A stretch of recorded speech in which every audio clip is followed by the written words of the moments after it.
Hello everyone, मेरा नाम है गोपाल सोमानी। आज के इस वीडियो में हम एक टॉपिक देखेंगे सीए फाइनल अकाउंट्स का डीमर्जर। इसके लिए मेरे पास कुछ स्टूडेंट्स की रिक्वेस्ट आई थी, तो इसलिए आज हम इस बारे में डिस्कस करेंगे। इसके पहले मैं consolidation, amalgamation, valuation of goodwill, share based payment, इसके काफी सारे वीडियो डाल चुका हूँ। आई होप आप लोग उन्हें देख रहे होंगे और आप लोगों के कंसेप्ट क्लियर हो रहे होंगे, समझ में आ रहा होगा। अगर आपको कोई भी डाउट है तो प्लीज आप कमेंट्स में मुझसे पूछें, मैं उसका प्रॉपर्ली रिप्लाई करूंगा और उन डाउट को सॉल्व करूंगा। ओके, तो हम आज के इस टॉपिक के साथ आगे बढ़ते हैं, डीमर्जर। तो सबसे पहले देखते हैं डीमर्जर का मतलब क्या होता है। तो उसके पहले मैं आपको पहले जो हमने पढ़ा था मर्जर के बारे में एक बार वो बता देखते हैं कि मर्जर क्या होता है, क्योंकि जो मर्जर होता है उसका लगभग अपोजिट ही डीमर्जर होता है। तो मर्जर में क्या होता था, दो कंपनी होती थी ए और बी, ठीक है, दोनों मिल जाती थी, दोनों कंबाइन हो जाती थी, ठीक है ना, और एक जनरली एक नई कंपनी बन जाती थी AB limited. Okay, normal sense में बता रहा हूँ, मर्जर में कंबाइन होती थी दो कंपनी। डीमर्जर के केस में क्या होता है, एक कंपनी एबी लिमिटेड वो अपना कोई भी बिजनेस का एक पार्ट या ऑपरेशन हुआ या डिवीजन हुआ किसी दूसरी कंपनी को ट्रांसफर कर देती है। मतलब कोई नई कंपनी बनती है जो उस ऑपरेशन या डिवीजन को टेक ओवर कर लेती है, ठीक है। सपोज इस एबी कंपनी में दो डिवीजन है, एक है सॉफ्टवेयर, एक है हार्डवेयर, ठीक है। सपोज उसका सॉफ्टवेयर का बिजनेस तो अच्छा चल रहा है, हार्डवेयर का बिजनेस इतना अच्छा नहीं चल रहा है, तो वो क्या कहती है एबी कंपनी, इस हार्डवेयर डिवीजन को किसी एक नई कंपनी बनती है या ओके एक नई कंपनी बनती है, सपोज सी लिमिटेड, उसे बेच देती है। तो ये उसको ट्रांसफर कर देती है, सेल कर देती है, ठीक है, ये डिवीजन सेल कर देती है। मतलब इस डिवीजन से रिलेटेड जो भी एसेट और लायबिलिटी है वो सी डिवीजन को, सी लिमिटेड को ट्रांसफर हो जाती है, ठीक है। अब जब एसेट लायबिलिटी ट्रांसफर हो जाती है तो अब सी लिमिटेड को कंसिडरेशन देना पड़ेगा, ठीक है। अब ये जो कंसिडरेशन होता है ये किसे मिलता है, ये कंसिडरेशन मिलता है शेयर होल्डर्स को, शेयर होल्डर्स ऑफ डीमर्ज्ड कंपनी। मतलब जो कंपनी अपने एसेट और लायबिलिटीज ट्रांसफर कर रही है उसके शेयर होल्डर को, मतलब इस केस में इस एबी लिमिटेड के शेयर होल्डर्स को कंसिडरेशन मिलेगा। इंपॉर्टेंट पॉइंट ये है कि कंसिडरेशन किसे मिल रहा है। एक सिनेरियो देखो, वही सिनेरियो एबी लिमिटेड है, उसके दो डिवीजन है सॉफ्टवेयर और हार्डवेयर। उसने हार्डवेयर डिवीजन सेल कर दिया सी को, ठीक है, और सी ने कंसिडरेशन दिया एबी लिमिटेड को। कंसिडरेशन यहाँ पे वो दे रही है, जो भी शेयर वगैरह जो भी दे रही है एबी लिमिटेड को दे रही है। तो इस केस में ये डीमर्जर नहीं है, डीमर्जर ये नहीं है। इस केस में तो ये सेल हो गया या इसको डाइवेस्टिचर भी कहते हैं, क्योंकि ये डीमर्जर नहीं है, ये सेल ऑफ डिवीजन या इसको कुछ भी कह दो, डाइवेस्टिचर कह दो। डीमर्जर कब कहलाएगा, जब कंसिडरेशन किसे मिल रहा है, शेयर होल्डर्स को। ये अपना डिवीजन ट्रांसफर कर रही है, सेल कर रही है, बट कंसिडरेशन किसे मिल रहा है, शेयर होल्डर्स को। तो उस केस में ये होता है डीमर्जर। तो यहाँ पे डीमर्जर और सेलिंग में डिफरेंस है। तो आपको क्वेश्चन में देखना है कि उन्होंने क्या बोल रखा है कि शेयर कंसिडरेशन किसे मिल रहा है। अगर शेयर होल्डर या मेंबर्स को मिल रहा है तभी वो हमारा डीमर्जर है। ओके, तो आई होप ये कंसेप्ट आपको क्लियर हो जाएगा कि डीमर्जर होता क्या है। अब हम देखते हैं इसका अकाउंटिंग क्या होता है।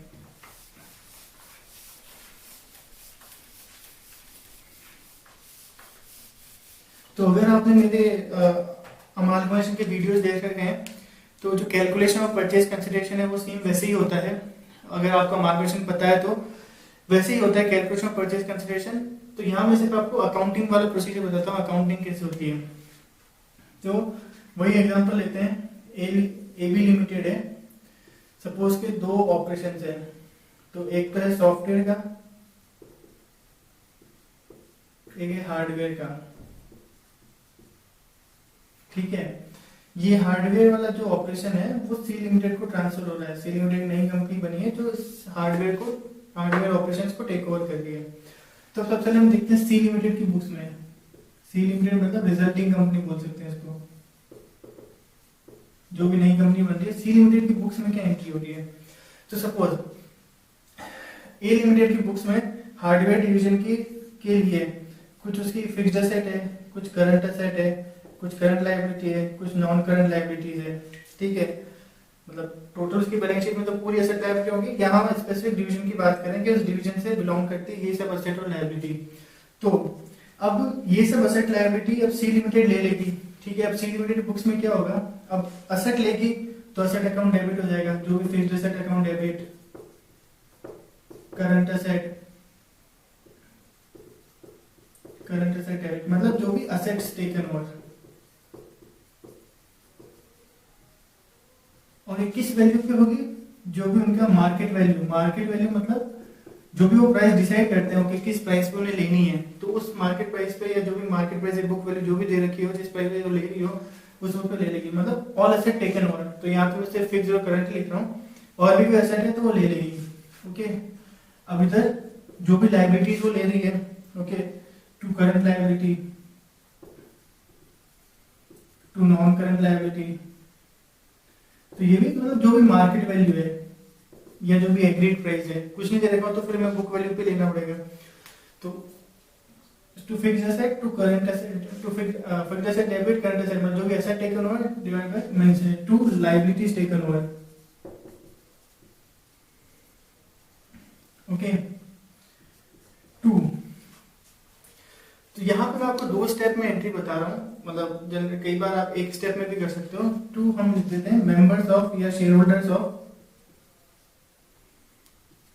मेंबर्स ऑफ या कर दो शेयर होल्डर्स ऑफ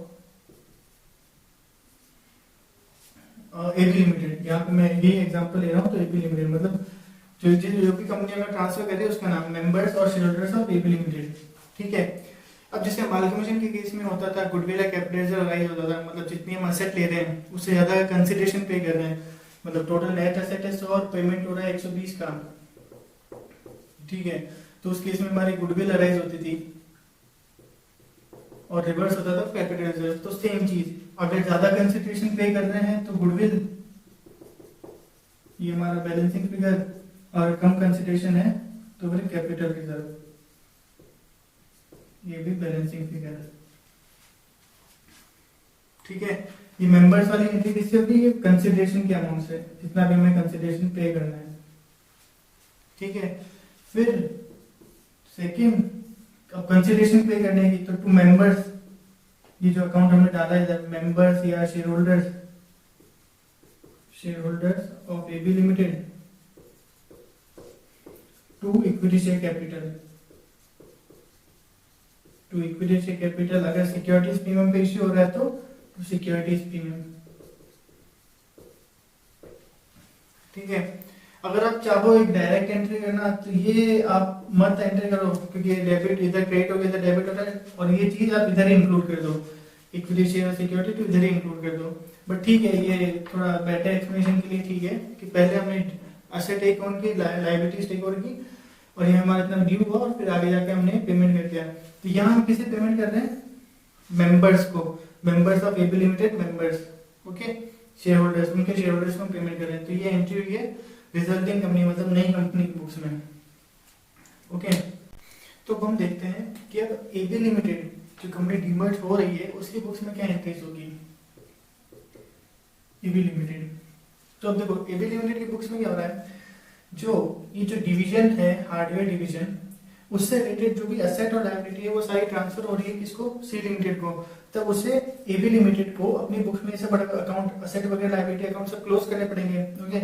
तो अब एसेट को क्लोज करने के लिए क्या करना पड़ेगा, क्रेडिट करना पड़ेगा। तो to fixed asset, to current asset, कौन कौन सी एसेट, एसेट टेकन ओवर, जो मतलब उस डिवीजन की जो एसेट वो ले रही है रिजल्टिंग कंपनी, वो हम इधर डाल देंगे, टू क्रेडिट कर देंगे। और किस वैल्यू से करेंगे, बुक वैल्यू पे, क्योंकि उसे अब अपनी बुक्स में ही क्लोज करनी है, तो क्लोज करने के लिए बुक वैल्यू पे क्लोज करेगा, ठीक है। तो ये टू, अब लायबिलिटी भी क्लोज करनी है, लायबिलिटी को क्लोज करने के लिए हम डेबिट करेंगे, तो current liability, non current liabilities, ये सब डेबिट।